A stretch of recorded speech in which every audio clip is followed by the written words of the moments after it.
প্রাণমিল candy quiz show জানার আছে বলার আছে অনুষ্ঠানে তোমাদের সবাইকে আমন্ত্রণ জানাচ্ছি। সঙ্গে রয়েছে আমি তাসলিমা। আজ জানার আছেতে তোমাদের জন্য রয়েছে বনসাই সম্পর্কে কিছু তথ্য। বৃক্ষকে বিশেষ কৌশল অবলম্বন করে বামনাকৃতির করে রাখার পদ্ধতিকে বলে বনসাই। পরিকল্পিতভাবে ডালপালা ও শিকড় ছেটে তার পেঁচিয়ে এবং সার প্রয়োগ করে গাছটিকে একটি কাঙ্ক্ষিত রূপ দেওয়া হয়। জাপানি শব্দ বন অর্থাৎ পাত্র এবং সাই অর্থাৎ গাছ বা গাছের রোপণ শব্দ থেকে বনসাই শব্দটি এসেছে। বট, তেঁতুল, নিম, বাবলা, কৃষ্ণচূড়া, ডালিম, পাইন প্রভৃতি গাছ বনসাইয়ের জন্য উপযুক্ত। বন্ধুরা, আজ আমাদের সঙ্গে স্টুডিওতে রয়েছেন সিনিয়র শিক্ষক ইংরেজি বিভাগ বিকর্ণসানুন স্কুল অ্যান্ড কলেজের ডালিয়া ইসলাম খান। এবারে কথা বলছি তার সঙ্গে। স্বাগত আপনাকে আমাদের আজকের কুইজ শোতে। কেমন আছেন ম্যাম? আলহামদুলিল্লাহ, আপনি ভালো আছেন? জি, আমিও ভালো আছি। আজ আপনাকে আমাদের মাঝে পেয়ে আমার বেশ ভালো লাগছে। আমারও খুব ভালো লাগছে। আচ্ছা ম্যাম, আপনি তো বিকর্ণসানুন স্কুল অ্যান্ড কলেজের ইংরেজি বিভাগের শিক্ষক, তো আজকে আমরা অবশ্যই ইংরেজি বিষয় নিয়ে কথা বলবো। তার আগে একটু জানবো যে আগামী 22 তারিখ থেকে শুরু হতে যাচ্ছে পিইসি পরীক্ষা, তো সেই পরীক্ষাটি নিয়ে একটু জানতে চাইবো যে একেবারেই সময় নেই হাতে, এই কম সময়ে ছাত্রছাত্রীরা কিভাবে নিজেদেরকে প্রিপেয়ার করবে পরীক্ষার জন্য, বা কিভাবে প্রস্তুতিটা নেওয়া উচিত তাদের এই কম সময়ে? আমি প্রথমেই বলতে চাই যারা পরীক্ষা দিয়েছে তাদের উদ্দেশ্যে, সারা বছর সে তো পড়াশোনা করেছে, নতুন করে তাকে আর পড়াশোনা করার দরকার নেই। এখন আর নতুন করে সে কোনো কিছুই পড়বে না, যা পড়েছে তাই সে রিভাইজ করবে। রিভাইজেশন করলে পারে তার প্রস্তুতিটা অনেক বেশি ভালো হবে। আচ্ছা, মানে শুধু মানে পরীক্ষার আগের রাতের প্রিপারেশনটা এরকম হলেই ভালো হয়? ভালো হয়। আচ্ছা। এবং সে অধিক রাত জেগে পড়াশোনা করবে না, অবশ্যই সে 10টার মধ্যে ঘুমিয়ে পড়বে যেন সে চাপ মুক্ত থাকতে পারে। আর সে যা পড়েছে তার মধ্যে সে কমন পাবে, এতে নার্ভাস হওয়ার কিছু নেই। আচ্ছা, পরীক্ষা হলে ঢোকার পরও দেখা যাচ্ছে তাদের নার্ভাসটা কাটছে না, তো ওই সময় বা পরীক্ষা হলে প্রবেশের পূর্বের প্রস্তুতিটা আসলে কেমন হওয়া উচিত? পরীক্ষার আগের রাতে ও অবশ্যই তার পেন্সিল বক্সটা, অ্যাডমিট কার্ড, তারপর আনুষঙ্গিক যেগুলো জিনিস আছে সেগুলো সে গুছিয়ে রাখবে। এবং পরীক্ষার দিনে সে অবশ্যই নির্দিষ্ট সময়ের পূর্বে বাসা থেকে বের হবে, যেহেতু জ্যাম থাকতে পারে, অনেক সমস্যা হতে পারে। আর পরীক্ষা হলে গিয়ে ভয় পাবার কিছু নেই, কারণ সে একটা কেন্দ্রে যাচ্ছে, নতুন একটা কেন্দ্রে যাচ্ছে, সেখানে একটু পরিবেশটা অন্যরকম হতে পারে, বাট ওই একই রকম যেটা সে সারা বছর থেকেছে বা যেখানে সে লেখাপড়া করেছে ঠিক সেরকম একটা পরিবেশ। এই জন্য ভীত হওয়ার কিছু নেই, স্বাভাবিক একটা জায়গা। যেমন আমরা কিছুক্ষণ আগেই বলছিলাম যে আসলে দীর্ঘ 10 বছর পর, আমি যদি এসএসসি এইচএসসির কথাও বলি, তাহলে কিন্তু দীর্ঘ 10 বছর ইংরেজি পড়ার পরও, অধ্যয়নের পরও দেখা যাচ্ছে ইংরেজি ভীতিটা থেকেই যাচ্ছে।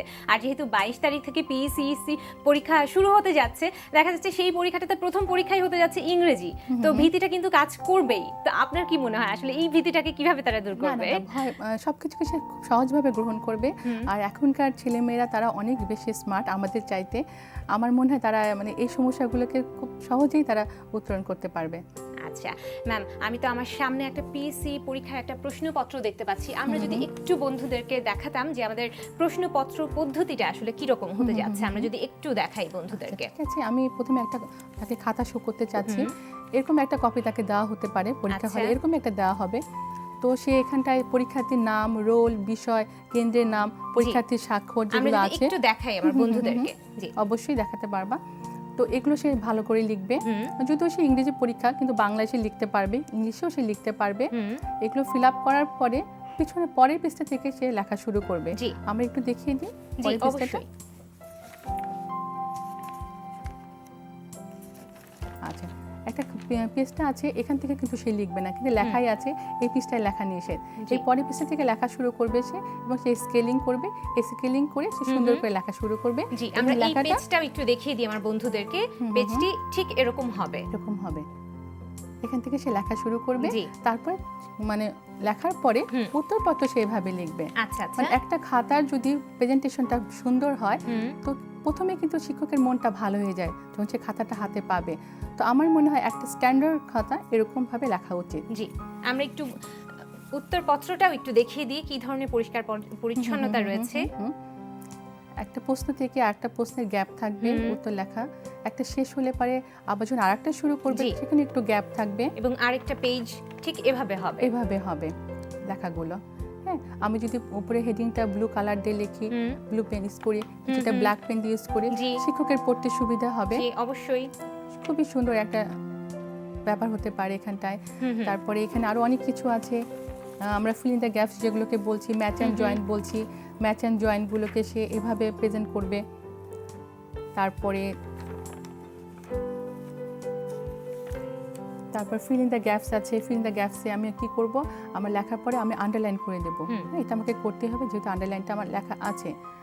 তারপরে শর্ট কম্পোজিশন আছে, শর্ট কম্পোজিশনটা আমরা এইভাবে লেখার চেষ্টা করব।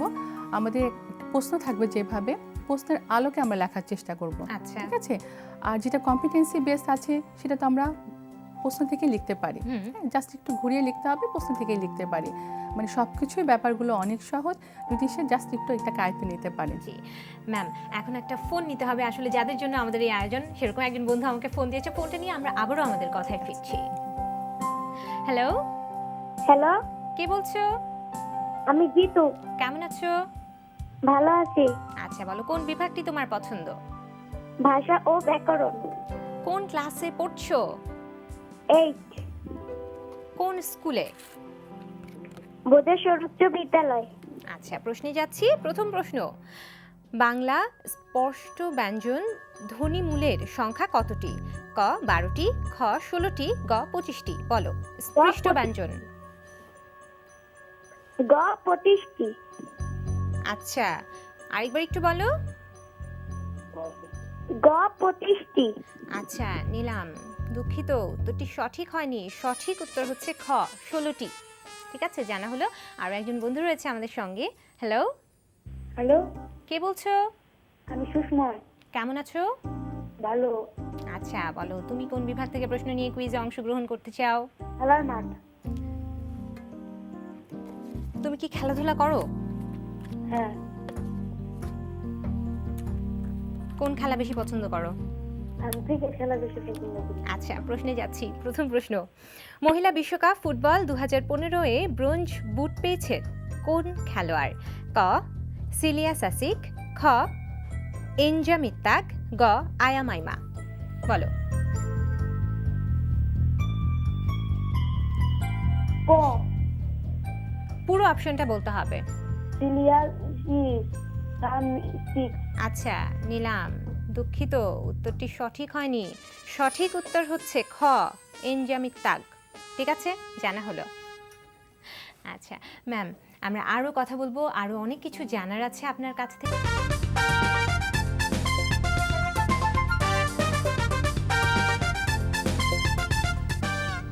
তোমরা দেখছো প্রাণমেল ক্যান্ডি কুইজ শো, জানার আছে বলার আছে অনুষ্ঠান।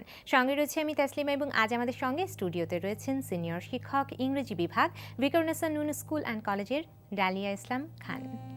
ম্যাম, কথা হচ্ছিল ইংরেজি বিষয় নিয়ে। এবার আমি দেখতে পাচ্ছি আমার সামনে একটা প্রশ্নপত্র রয়েছে, আমি একটু প্রশ্নপত্রটা সম্পর্কে একটু জানবো। আমি শিক্ষার্থীদের সুবিধার জন্য বলছি। প্রথম থেকে 1 নম্বরে সে পাবে চুজ দ্য বেস্ট অ্যান্সার। এখানে শুধু সে যেটা সঠিক উত্তর শুধু সেটাই লিখবে।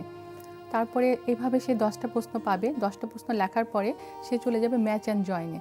ম্যাচ অ্যান্ড জয়েনে একটা বিভাগ থাকে, সেখানে সে চলে যাবে। ম্যাচ অ্যান্ড জয়েন থেকে সে এ কলাম এবং বি কলাম দুটো কলাম পাবে। কলামটাকে সে যদি এ কলাম থাকে তাহলে বি কলামের বা সি কলামের যে অ্যান্সারটা হবে তখন সে A+3 বা যেটা থাকবে রোমান সংখ্যা সেটা লিখে সে উত্তরটা লিখবে।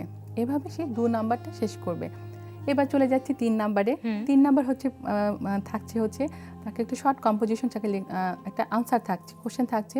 কোশ্চেনগুলো কেমন, তাকে একটা যে সিন কম্প্রিহেনশন তাকে দেওয়া হচ্ছে, একটা সিন কম্প্রিহেনশন থাকবে, একটা আনসিন কম্প্রিহেনশন থাকবে। যেটা সিন কম্প্রিহেনশন থাকবে সেখান থেকে তাকে প্রশ্ন করা হবে 5টা। এক্ষেত্রে তার প্রত্যেকটা ক্ষেত্রে তার নাম্বার থাকবে 2 নাম্বার করে থাকবে। তো আমি সেই প্রশ্নেরটা যতটুকুন থাকবে আমাকে আনসার কিন্তু ঠিক সেভাবেই দিতে হবে। জি, এবং বলছিলেন যে 2 নম্বর থাকবে, আর কি 2 নম্বরের ভিত্তিতে তাকে কতটুকু আসলে লিখতে হবে? 2 লাইনের বেশি লেখা তার দরকার নেই। 1 লাইনও সে শেষ করতে পারে, তবে 2 লাইন হলেও হতে পারে। এইভাবে শেষ করার পরে তাকে একটা কম্পোজিশন লিখতে হবে। সেটা কি ধরনের? তাকে যে সিন কম্প্রিহেনশনটা দেওয়া হয়েছে সেখান থেকে তাকে একটা শর্ট কম্পোজিশন লিখতে হবে। অনেক ক্ষেত্রে এখানে প্রশ্ন থাকবে, যদি এরকম প্রশ্ন থাকে তাহলে যে অবশ্যই তাকে প্রশ্নগুলি উল্লেখ করে একটা কম্পোজিশন লিখতে হবে। তার মানে এটা ছোট একটা প্যারাগ্রাফ তাকে লিখতে হবে 10 মার্কসের। এভাবে সে 4 নাম্বারটা শেষ করবে। শেষ করার পরে তাকে স্ট্যান্ডার্ড 5 লাইন্স লিখলেই হবে। তবে সে প্রশ্নগুলো কিন্তু অবশ্যই সে রাখবে, অবশ্যই। যে প্রশ্নগুলো তার আছে তাকে উত্তর দিতে বলা হচ্ছে সেগুলো সে লিখবে। এরপর যেটা ভয়ের যেটা পাচ্ছে আমার মনে হয় শিক্ষার্থীরা আনসিন কম্প্রিহেনশন, জি। এটা শুনলে তারা ভয় পেয়ে যায় যে কি হচ্ছে বা কি হতে পারে। এটা আরও সহজ থাকবে, সিন থেকে এটা আরও বেশি সহজ থাকবে। তো তাকে সে একই প্রসেসে তাকে এগোতে হবে। তাকে চুজ দ্য বেস্ট অ্যান্সার 10টা তাকে দেওয়া হবে, 10টা সে করবে। প্রথম সে উত্তরটা পড়ে জাস্ট ওয়ার্ডটা লিখবে। এবার 10টা শেষ করার পরে সে চলে যাবে ফিল ইন দ্য গ্যাপসে। তাকে যে আনসিন কম্প্রিহেনশনটা দেওয়া হয়েছে ওখান থেকে তাকে একটা 5 নাম্বারের একটা আনসার তাকে ফিল আপ করতে হবে। এখানে সে শুধুমাত্র উত্তরটাও লিখতে পারে, আবার পুরোটা তুলেও সে লিখতে পারবে। এখানে কিন্তু তাকে কুইজ দেওয়া হবে, কুইজগুলো সে ইউজ করতে পারবে। তার আরও কিন্তু সহজ হয়ে গেল। অবশ্যই। এটা কিন্তু ভয়ের মানে একেবারেই কোনো ব্যাপার নেই। কম্পোজিশনটা আসলে আগে বুঝতে বুঝতে হবে। হবে, হ্যাঁ, তোমাকে ভালো মতো পড়তে হবে কম্পোজিশন। এবং এটা আমি যতটুকু জানি এটা সিন থেকে আরও বেশি সহজ হবে।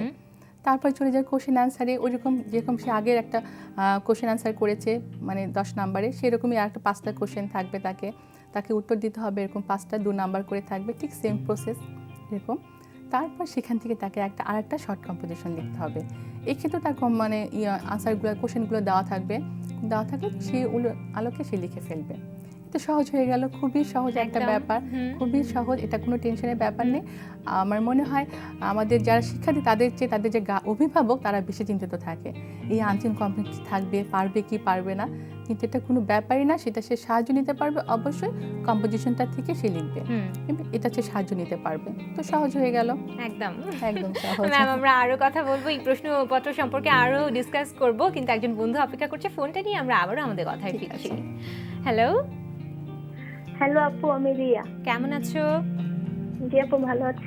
আচ্ছা, বলো কোন বিভাগটি তোমার পছন্দ?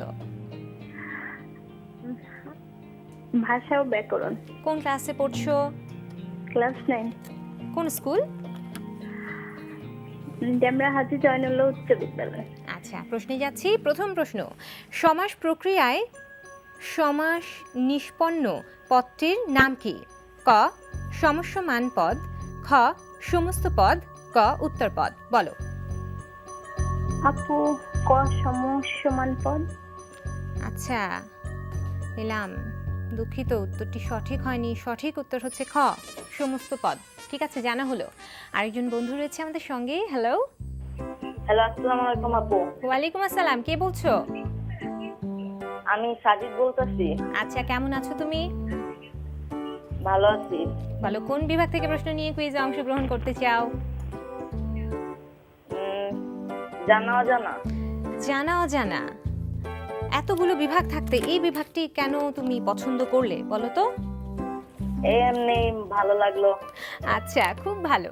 প্রশ্নে যাচ্ছি। প্রথম প্রশ্ন, সিরাজগঞ্জ জেলার কয়টি উপজেলা যমুনা নদীর তীরে অবস্থিত? ক 3টি, খ 5টি, গ 9টি। বলো।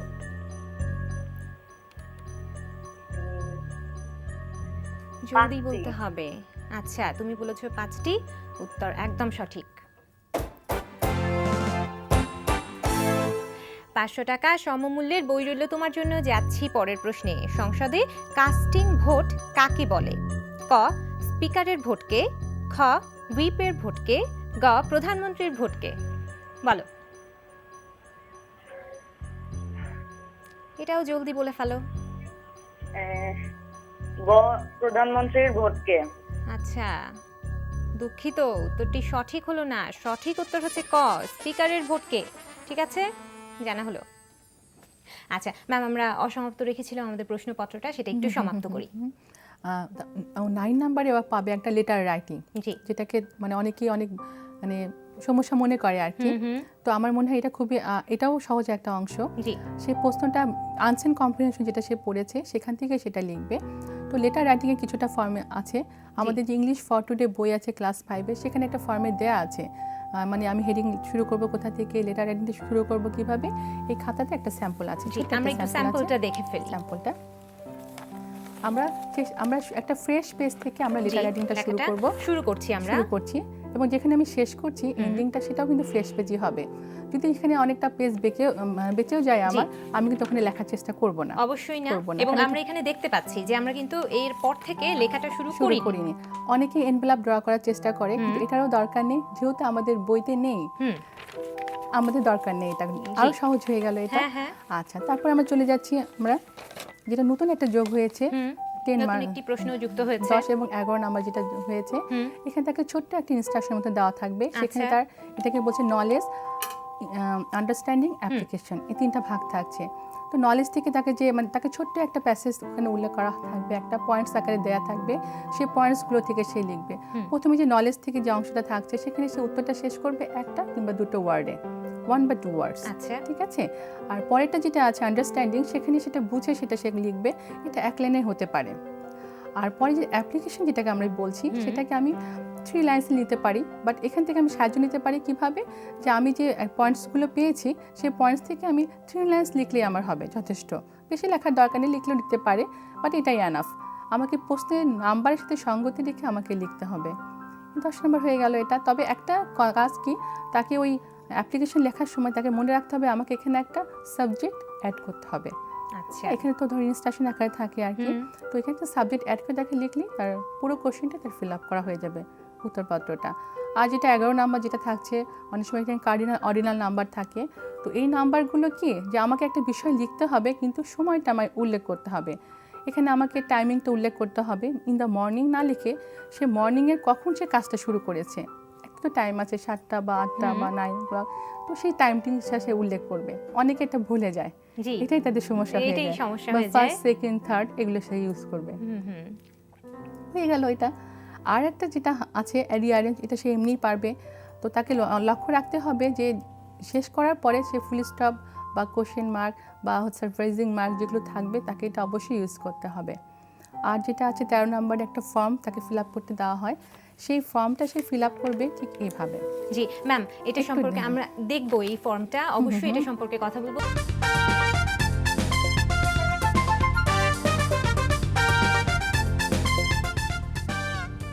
তোমরা দেখছো প্রাণমিল ক্যান্ডি কুইজ শো, জানার আছে বলার আছে অনুষ্ঠান। এখন আমরা খেলবো ছবির গ্যালারি বিভাগ নিয়ে। দেখছি ফোন লাইনে কোন বন্ধু রয়েছে। হ্যালো, হ্যালো, কে বলছো? আমি কেমন আছো? ভালো আছি। আচ্ছা, এখন আমরা খেলবো ছবির গ্যালারি বিভাগ নিয়ে। তুমি ছবিটা দেখো, আমি প্রশ্নটা বলে দিচ্ছি। প্রথম প্রশ্ন, ছবির এই ঐতিহাসিক মঠটি কোথায় অবস্থিত? ক, মধুবাগ টাঙ্গাইল, খ, খানসামা দিনাজপুর, গ, মথুরাপুর ফরিদপুর। বলো। আচ্ছা, পুরো অপশনটা বলতে হবে। মথুরাপুর ফরিদপুর। উত্তর সঠিক। 500 টাকা সমমূল্যের বই রইল তোমার জন্য। যাচ্ছি পরের প্রশ্নে। ছবির এই ফুলটির নাম কি? ক, জুই, খ, শ্বেত করবী, গ, ছাতিম। এটাও ঝটপট বলে ফেলো। খ, শ্বেত করবী। আচ্ছা, দুঃখিত, উত্তরটি তো সঠিক হলো না। সঠিক উত্তর হচ্ছে গ, ছাতিম। জানা হলো। আরো একজন বন্ধু আমাদের সঙ্গে রয়েছে। হ্যালো, হ্যালো, কে বলছো? আপু আমি অপূর্ব। কেমন আছো অপূর্ব? এই তো ভালো। বলো, কোন বিভাগ থেকে প্রশ্ন নিয়ে কুইজে অংশগ্রহণ করতে চাও? জানা অজানা। দেখা যাক তোমার জানার পরিধি কতটা। জানা অজানা বিভাগটি তোমাকে প্রশ্ন করার মাধ্যমে আজকের মতো শেষ হয়ে যাচ্ছে। প্রশ্নে যাচ্ছি। প্রথম প্রশ্ন, চন্দ্রাবতী মন্দির কোন জেলায় অবস্থিত? ক, বরিশাল, খ, ময়মনসিংহ, গ, কিশোরগঞ্জ। বলো। উত্তর সঠিক। 500 টাকা সমমূল্যের বই রইল তোমার জন্য। যাচ্ছি পরের প্রশ্নে। যকৃতে শর্করা থাকে? ক, গ্লাইকোজেন রূপে, খ, ল্যাকটোজ রূপে, গ, সুক্রোজ রূপে। বলো। রূপে, গ্লাইকোজেন রূপে। আচ্ছা, আরো একবার বলো। গ্লাইকোজেন রূপে, অপশন ক। উত্তর সঠিক। 500 500 1000 টাকা সমমূল্যের বই রইল তোমার জন্য। এবার বলো আমি কি যাব তৃতীয় প্রশ্নে? না। আজকে আর খেলবো না, ঠিক আছে? 1000 টাকা সমমূল্যের বইয়ের জন্য অনেক অভিনন্দন। ম্যাম, আপনার কাছে ফিরে আসি, আমরা ফর্মটা নিয়ে কথা বলছিলাম, এবার এই ফর্মটা একটু দেখবো। আচ্ছা, 13 নম্বর একটা ফর্ম থাকবে তোমার, সেই ফর্মটাকে ফিল আপ করতে হবে। জি। ফিল আপটা নামটা দেওয়া থাকতে পারে মাঝে মধ্যে, আবার নামটা নাও দেওয়া থাকতে পারে। যদি নামটা দেওয়া থাকে তো যে নামটা দেওয়া আছে তোমাকে সেটাই ইউজ করতে হবে। আর যদি সিগনেচার থাকে সিগনেচার তুমি ব্যবহার করবে। আর যদি অনেক সময় হয় কি ফটো দেওয়া থাকে, ফটোর একটা স্কেচ দেওয়া থাকে, যদি সেটা থাকে তুমি ড্র করবে, আর যদি না থাকে তুমি করবে না। আচ্ছা আচ্ছা। এটাও ফ্রেশ পেজে সে করবে। আচ্ছা, আমরা একটু ফর্মটা দেখিয়ে দিই আমাদের বন্ধুদেরকে যে ঠিক এভাবে আমাদেরকে ফর্মটা পূরণ করতে হবে আর কি। আমি অবশ্যই নিচে আন্ডারলাইন করব, যেহেতু আমাকে ফিল আপ করতে হচ্ছে ফর্মটা, জি। এভাবে থাকবে।